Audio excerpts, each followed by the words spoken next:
Hello दोस्तों, आप और हम इस लोक में रहते हैं, उसे मृत्यु लोक कहा जाता है। मृत्यु लोक से मित्र व्यक्ति के शव को विदा करने के कुछ नियम बनाए गए, जिस पर विज्ञान की अपनी राय है। इस वीडियो में हम देखेंगे कि लोग अर्थात मृत्यु लोक में जन्म लेने वाले हर जीव जंतुओं को एक समय के बाद ये होना ही पड़ता है। उसकी मृत्यु जन्म लेने के साथ ही निश्चित हो जाती है। तो यही पृथ्वी लोक का सबसे बड़ा सत्य है।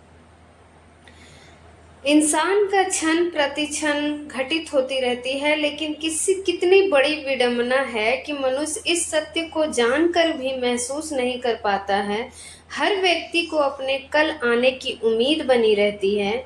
मैं हिंदू धर्म की व्यक्ति की मृत्यु के बाद सबका दाह संस्कार किया जाता है। और अगर आपने गौर किया होगा कि अगर किसी व्यक्ति की मृत्यु सूर्यास्त के बाद होती है तो उसके परिजन रात बीतने का इंतजार करते हैं और अगले दिन जाकर ही शव को जलाया जाता है। और यदि शव को रात भर रखना ही पड़ा तो उस दौरान जानकर लोग शव को अकेले नहीं छोड़ते हैं, बल्कि कोई न कोई व्यक्ति शव के पास पूरी रात भर रहता है और सुबह दाह संस्कार पूर्ण होने तक वह सब की देखभाल में ही रहता है। हेलो दोस्तों, क्या आपको पता है कि सब रात भर अकेला क्यों नहीं छोड़ा जाता है? अगर आपको इसका स्पष्ट उत्तर नहीं पता है तो आप इस वीडियो को अंत तक जरूर देखिए। इस वीडियो में मैं आपको विस्तार पूर्वक इस बात का उत्तर दूंगी कि पुराणों में सब को अकेला ना छोड़ने के पीछे क्या कारण बताए गए हैं।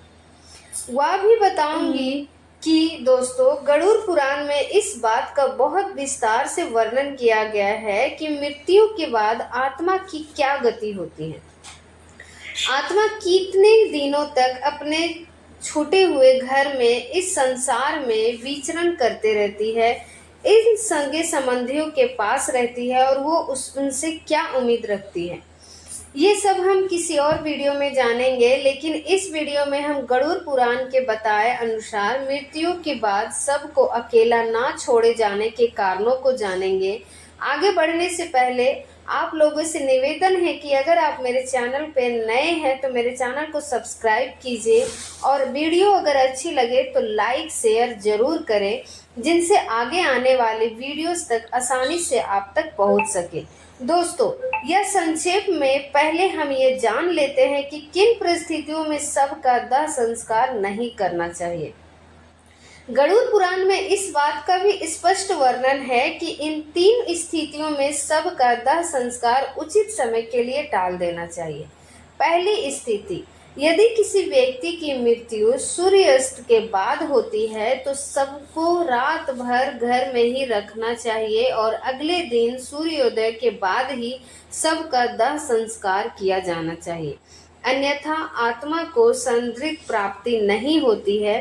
दूसरी परिस्थिति में, यदि किसी व्यक्ति की मृत्यु हो तो खत्म होने के बाद ही शव का दाह संस्कार होना चाहिए, क्योंकि गरुड़ पुराण सहित कई धर्म ग्रंथों में ये कहा गया है कि यदि किसी व्यक्ति की मृत्यु पांचक काल में होती है तो उस व्यक्ति के घर परिवार कुल खानदान में 5 अन्य लोगों की भी मृत्यु हो सकती है। इसीलिए दोस्तों, आपने देखा होगा कि धर्मशास्त्र के ज्ञानी लोग इस समस्या के समाधान के रूप में आटे या कुसा अर्थात पवित्र सूखी घास से 5 पुतले बनाते हैं और इसे आपके साथ ही अर्थी पर रख कर भी उसकी तरह पूरी विधि विधान के साथ खत्म होने के बाद अंतिम संस्कार कर देते हैं।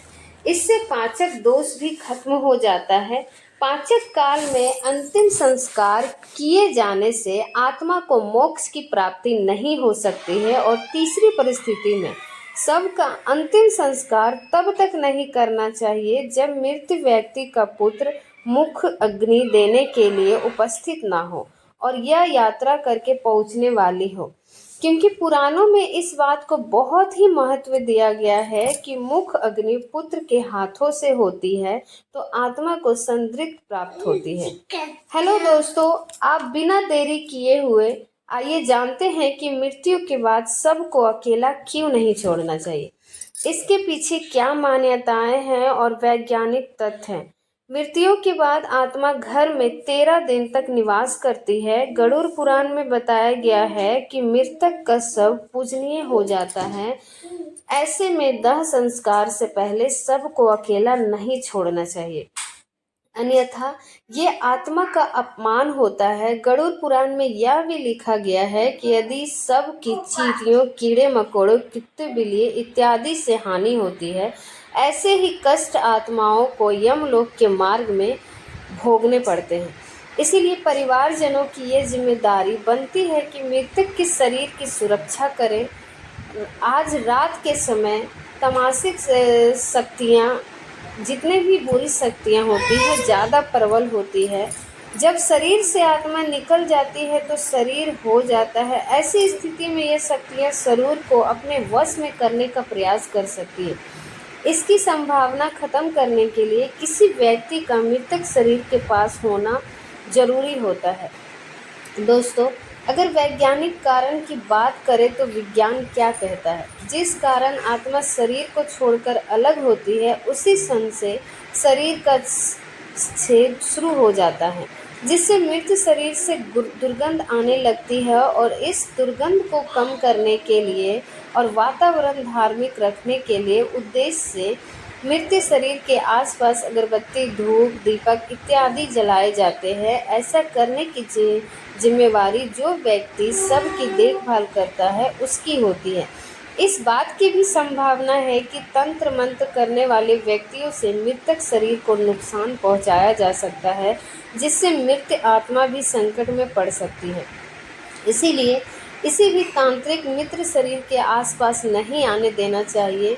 हेलो दोस्तों, गरुड़ पुराण में भगवान विष्णु और पक्षीराज गरुड़ के बीच की बात को लिखा गया है, जिसमें भगवान विष्णु बताते हैं कि यदि इन बातों का ध्यान नहीं रखा गया और सबका अंतिम संस्कार सूर्यास्त के बाद या रात में कर दिया गया, तो उस व्यक्ति की आत्मा को असुर योनि यानी कि पिशाच योनि में जन्म लेना मिलता है और अनेक कष्ट भोगने पड़ते हैं।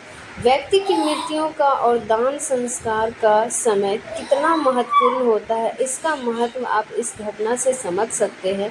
महाभारत काल में भीष्म पितामह वानों की सैया पर लेटे हुए थे। उस सूर्य के दक्षिणायन से उत्तरायण में आने का इंतजार किया था और उसी के बाद अपना शरीर त्यागा था, क्योंकि उतरते समय प्राकृतिक और चेतना की गति से ऊपर की ओर में मरने वाले व्यक्तियों को समृद्धि प्राप्त होती है। इसीलिए अगर कोई भी अपनी मर जाए तो ऐसी स्थिति में लाश को लेकर शमशान घाट नहीं जाते। लाश को रात भर घर पर ही रखा जाता है, कल सुबह होने का इंतजार किया जाता है और ऐसे में मृत शरीर को एक पल के लिए भी अकेला नहीं छोड़ा जाता।